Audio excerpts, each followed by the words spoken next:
Before we begin our hiragana lessons, I think it's important to understand what hiragana is and also touch on katakana and romaji. Hiragana. So a lot of people think or are told that hiragana is the Japanese alphabet. This is not really true. You should consider hiragana as a syllabary. And it is what Japanese children first learn. So basically, hiragana is used in conjunction with kanji. Hiragana characters are used for expressing grammatical elements. So in this example, we're looking at the object marker o.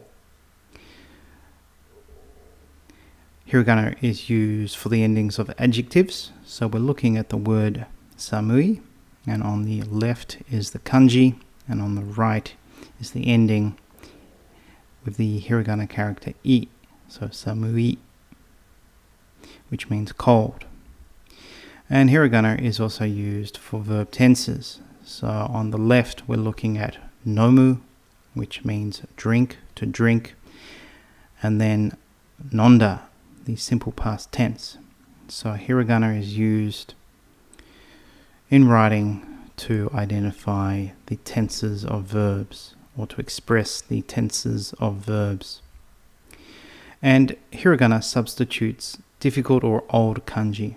So the word we're looking at is, in English, rose, the flower. So you could either write that with the kanji on the left or with the hiragana on the right. And it's pronounced bara. So obviously, writing the hiragana would be far easier. Most people would not know how to write rose in kanji. And hiragana is often used for simple words or sometimes names. So my wife's name, Kaoru, is written in hiragana. Hiragana is primarily used to write out things for which there are no kanji. Unlike letters in the English alphabet, hiragana characters only represent one sound. And Japanese has 5 vowels, and the hiragana syllabary is based on these 5 vowels.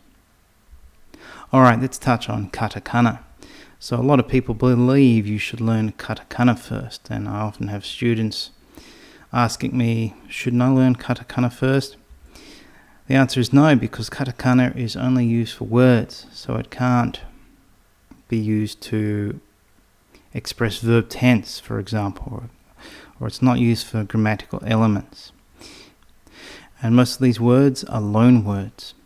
So we're looking at the word pan, and this is a loan word from France, I believe, meaning bread.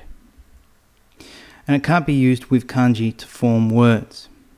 So if we look at the word cold, which we learnt previously, samui, on the left you see the kanji with the character I, and then below that the hiragana for the whole word, so samui. Then to the right, where you see the red cross, you'd never combine kanji with katakana characters. Now below that, we're looking at samui written in katakana, which is possible, but that would be rare.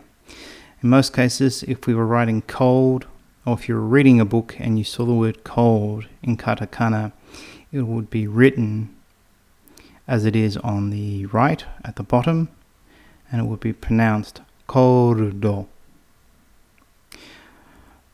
So, katakana in most cases is used for foreign words, slang.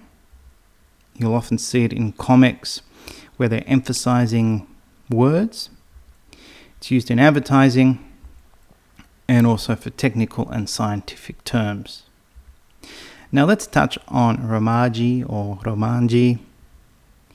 Shouldn't I learn romaji? This is another question I get, and I think you shouldn't. It's important to really understand that romaji is not Japanese.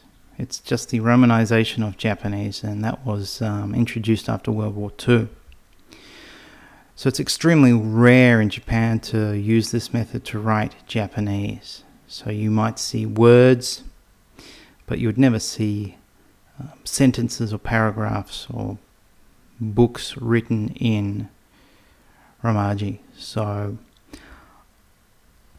students who learn it often become dependent on it, and they find it very hard to move from reading romaji to kanji and hiragana and katakana, and they become dependent on it.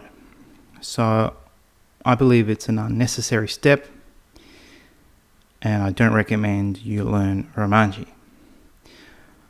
So now let's get into our Japanese lessons.